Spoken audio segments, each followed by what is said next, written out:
I'll also note, for the benefit of those here as well as those watching at home, that you can go to www.torontotorah.com/Tanach in order to get the roster for the full day of shiurim, as well as to donate for in honor of the program as well. So Yehoshua is our topic for the next 27 minutes.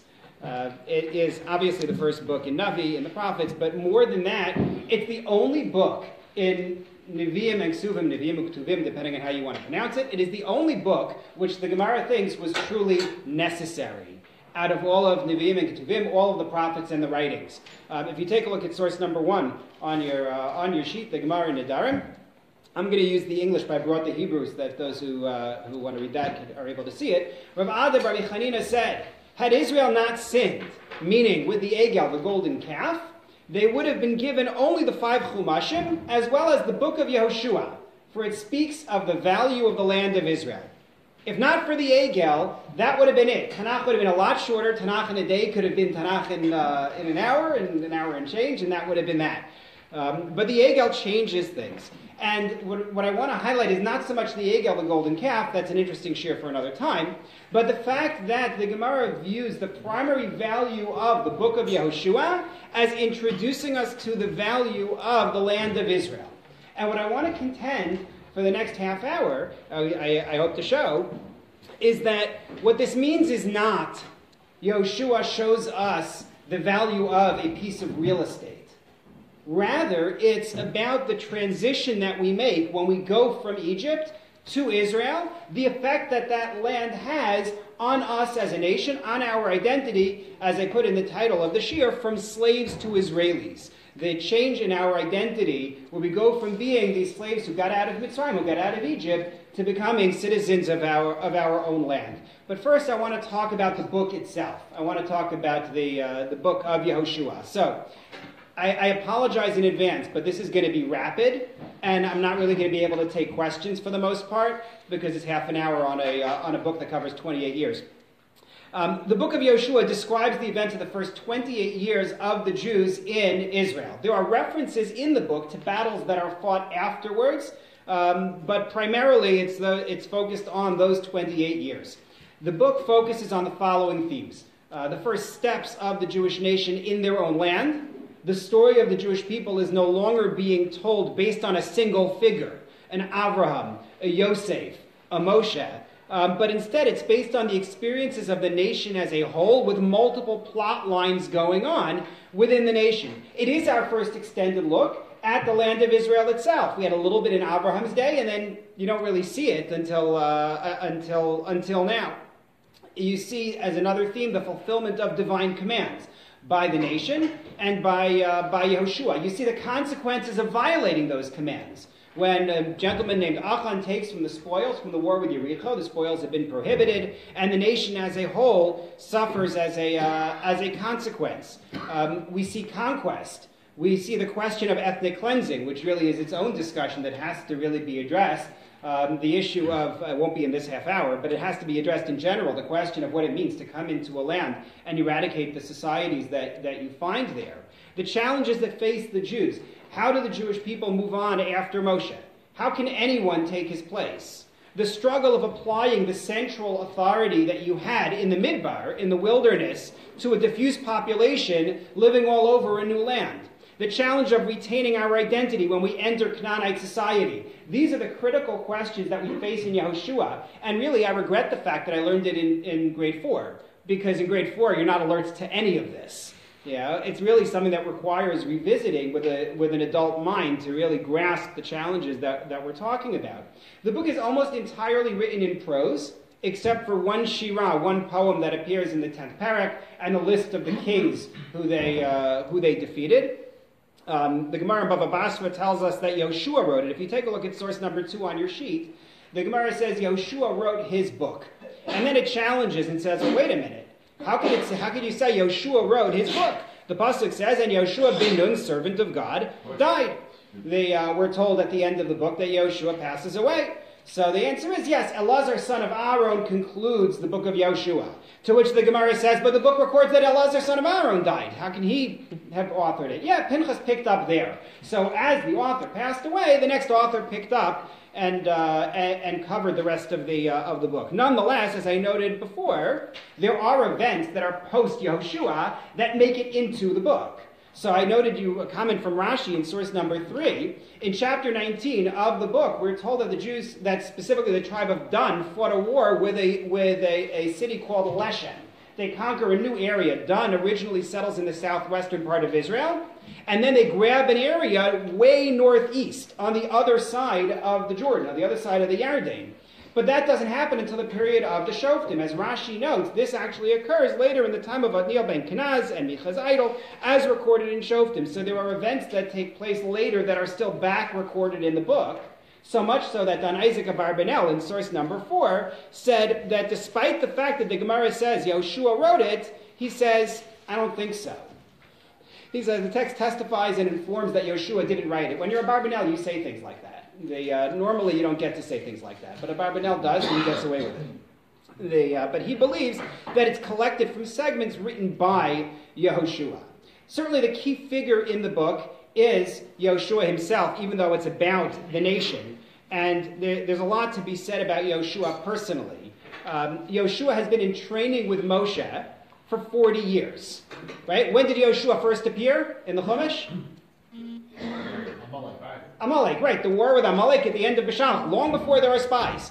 Not that long before, fine. But before the Torah is given. Yehoshua shows up as a general in the war with Amalek. He is the second in command to Moshe. When Moshe goes up Har Sinai, he leaves, he has Yehoshua partway up the mountain. He does, of course, become a spy in that ill-fated mission. Yehoshua is a scholar. He's the student of Moshe who never leaves the tent. He's filled with wisdom. He is a Navi. He's a prophet. Ish asher ruach bo. He has the Spirit of God within him. Hashem speaks to him directly. He is a king. There's a death penalty in the first chapter of Yehoshua for people who disobey Yehoshua's orders. He's a military strategist, not only as a general against Amalek, but when they enter the land, he's the one who dictates the order of the wars that they're going to fight. The Daf Mikra edition of Yehoshua shows you how the wars they fight are actually a very neat arc. They work their way around Yerushalayim as they come in. I'm working from my right to left, but you can reverse it. It's like a menorah. They enter the land and they fight wars that cover an arc heading west toward the Mediterranean around the north side of Yerushalayim, and then they come around and they circle it to go around the south of Yerushalayim. It's a brilliant move because now that central area is taken, and then you have the ability, now that you've cut off everything in the middle, you have the ability, theoretically at any rate, to conquer what's in the middle. I say theoretically because we know that they didn't conquer everything that they were supposed to. But that's the way the Dam Mikra paints his conquest. It's fascinating. He's a sensitive leader. His own Shevet, his own tribe, comes to him complaining that they don't have enough land, and he says to them, conquer what you've been given. Because he's concerned about the possibility of the appearance of favoritism if he were to try to give them something more. He governs with the aid of elders. He doesn't do it unilaterally. But he's not afraid to buck the trend, like in the story with the Meraglim, with the spies. He is our most successful leader. The most successful leader in Jewish history is Yehoshua. Because for 28 years, as the text testifies and as the Gemara comments, the Jews don't worship idols. They don't go off and do things that they're not supposed to do. That's it. We got 28 years under Yehoshua in which we did what we were supposed to do. Unfortunately, the seeds of future failure start with some of the problems in his day. But really, he's a success, which is great, because our next year is Shoftim, and that's the opposite. In terms of the nations we encounter in the book, you have the Canaanite tribes who live in the central area in Israel. You have the Chori who live further south. You have raiders from the east, Ammon, Moab, Amalek. And all of these people are identified in the Torah as being people who have sinned and created an immoral society. And God says, I'm taking you into the land, not because you're wonderful and I want to give you land, but because these people are so terrible that I need you to be my tool to eradicate that society. I gave you a brief outline on the sheet, if you see, right after source number 4, an outline of the events within the book. It begins with Yehoshua taking over, a dialogue with God, continues with first steps in the land. The spies that are sent to Yericho who find out that everybody's afraid of the Jews, crossing the Yarden, becoming Israeli. I'm going to come back to that. Chapters 6 to 12 are the wars that we fight. that includes the story of Givon, who tricked us into making a treaty with them. We're not going to have time to discuss that right now. Chapters 13 to 21, the distribution of the land among the tribes, the identification of cities of refuge, cities for the Levium. And then chapters 22 to 24, the end of the book, which includes the 2.5 tribes going home, crossing the Yarden, heading east, and the concerns that they had that they might be somehow discredited, viewed as no longer being part of the Jewish people because they're crossing the Jordan to live on the other side. Okay, that's just the introduction to the book, and I realize that it's whirlwind and there's a lot that we didn't cover in it, but that's the idea of a quick introduction to a book. What I want to do for the rest of our time is talk about this idea of transitioning from slaves to Israelis. That's, I think, something that's very important. What makes a national identity? What makes for the identity of a nation? Experiences together. Common purpose. Good. Land. Common land, potentially. I mean, we managed for a long time with a vision of a common land. But yes, sorry? Language. Culture. How do you define culture? Shared values that are held in common. So playing hockey doesn't count or does count. Which side is that for a culture? Watching hockey. I think it's a really interesting question, particularly today. We live in this very xenophobic world, right, in which everyone wants to define, what is our national identity. And even in multicultural Canada, there's still this sense of sort of who we are and what defines us, right? You can't go to Indigo without seeing the big slogan on the bags, right? The world needs more Canada. What exactly does that mean? I'm not sure. But the question is, what exactly is a national identity? So take a look at source number 5, please. This is an article, How to Build a Nation, from the Harvard Gazette. But what I wanted was Francis Fukuyama, who's quoted in the article. He says the following, and one of his big fields is the issue of nationalism and social identity. He says, Francis Fukuyama, who in 1992 famously predicted the end of history because liberal democracies and free market economies suggested an end point in the evolution of government, said that external forces can erect the skeleton of state in an embattled country, creating police forces, administrative structures, taxing authorities. You can do what you want to create institutions that identify a nation as a nation. But nation building goes further and involves a shared sense of national identity, built on elements that tie people together, such as shared culture, language, and history, that cannot be imposed from without. So in other words, you can go to an Iraq, let's say, and declare these are going to be your boundaries and all of you are now one nation. But if you don't have shared culture, language, and history, it's not going to work. They're not going to see themselves as one nation, one people. And I saw a fascinating study that just came out a short while ago, earlier this year, by the Pew Group. What it takes to truly be one of us. They went country by country, polling people and asking the question, what does it take to view somebody as a member of your society? The results varied from country to country, of course, but they ended up with 4 primary factors. Language, sharing customs and traditions, which I would call culture, religious identity, which I think can be reflected as ideals, and birthplace, which I would view as history and origins. I would add one more element to their list. If you flip the page to source number 7, Professor Ernest Gellner in Thought and Change. Nationalism is not the awakening of nations to self-consciousness. It invents nations where they do not exist. Gellner was of the belief that a nation isn't a thing.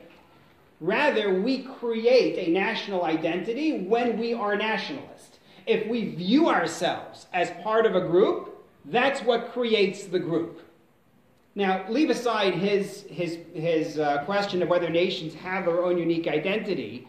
The point that I draw from here is you need a nationalist sense. People need to feel like they are part of the group. It isn't enough that we have a shared culture. It isn't enough that we speak the same language. It isn't enough that we were all born in the same place. If you don't feel like you're part of it, if you don't feel a certain pride in it, then it's not going to work. That's required as well. And I make these points because these are the questions we have to ask ourselves about how it is that the Jews actually become Israelis when they enter into the land.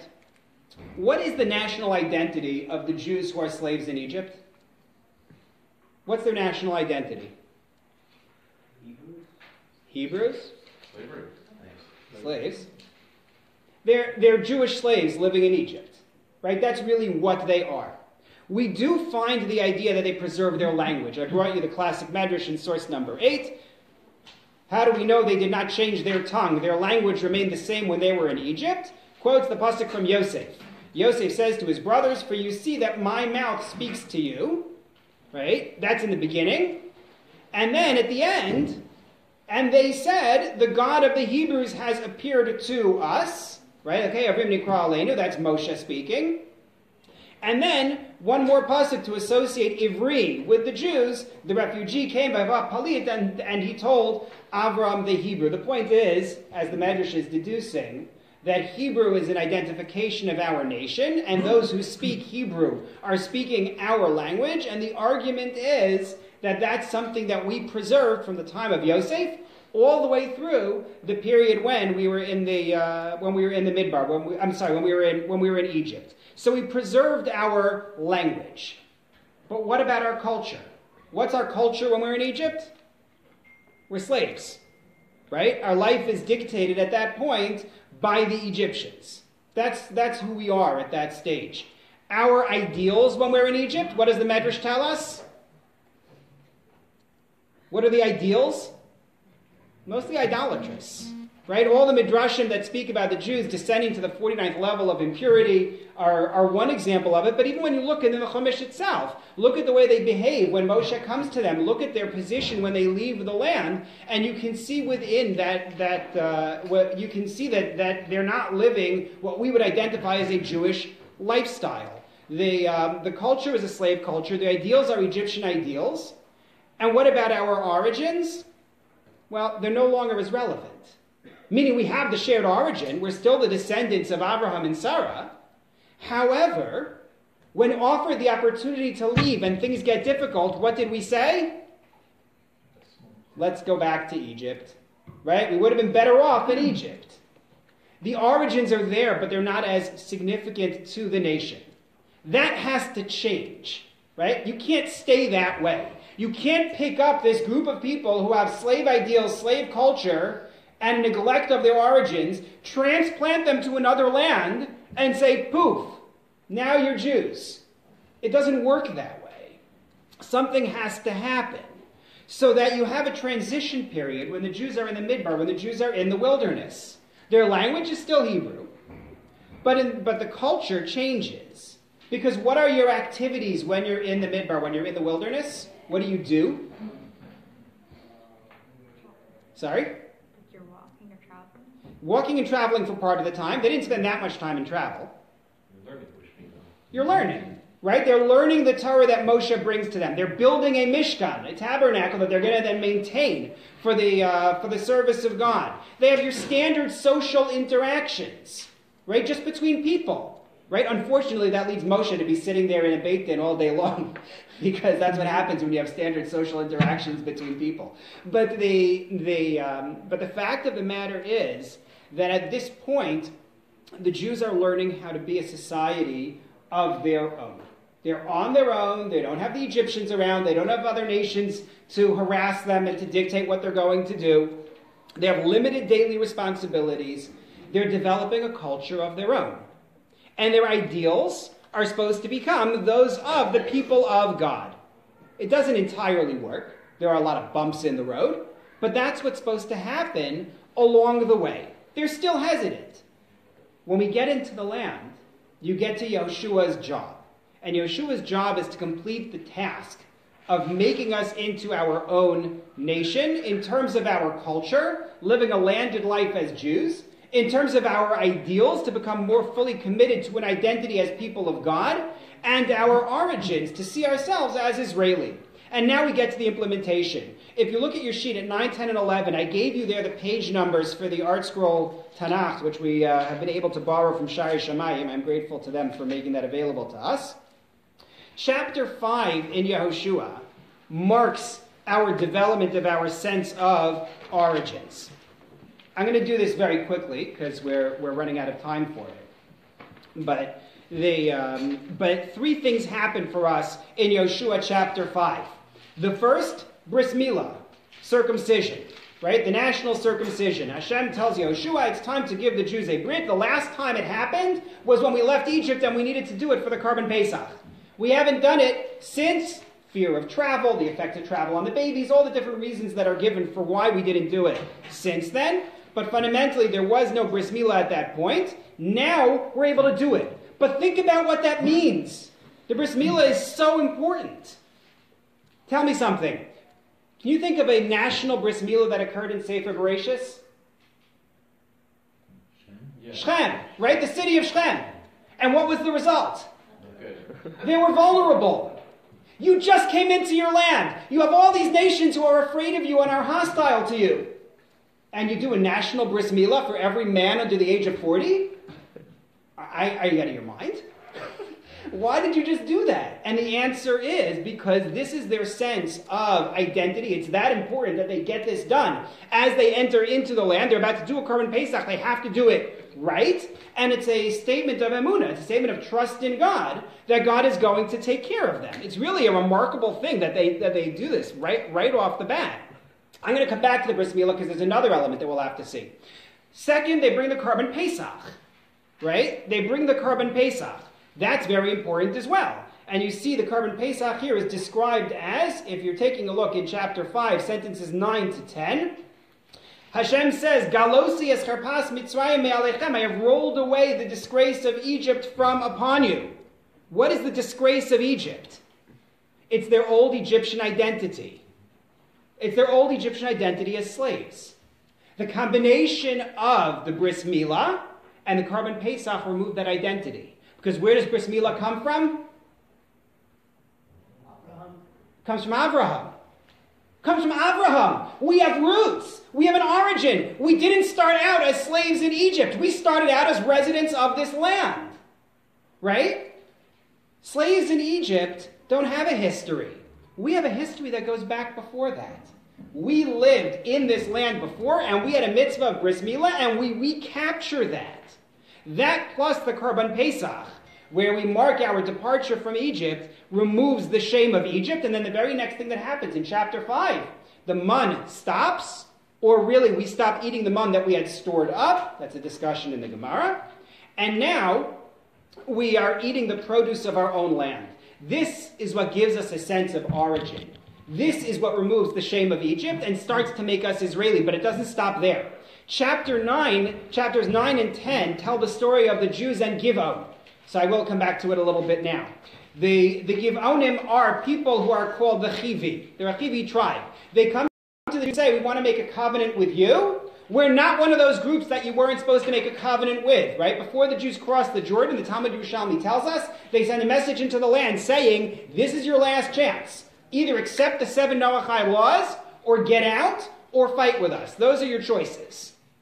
And no one says we're accepting the Noachide laws. That's not, no one adopts that. But these Chivi, they play a trick. They come and say, we're from far away. We're not one of those groups. We have old bread. We have torn clothing. You have nothing to fear from us. Make a covenant with us. And Yehoshua goes along with it, makes the covenant with them, and then finds out they're actually their next door neighbors. And now he doesn't know what to do. What am I supposed to do with these people?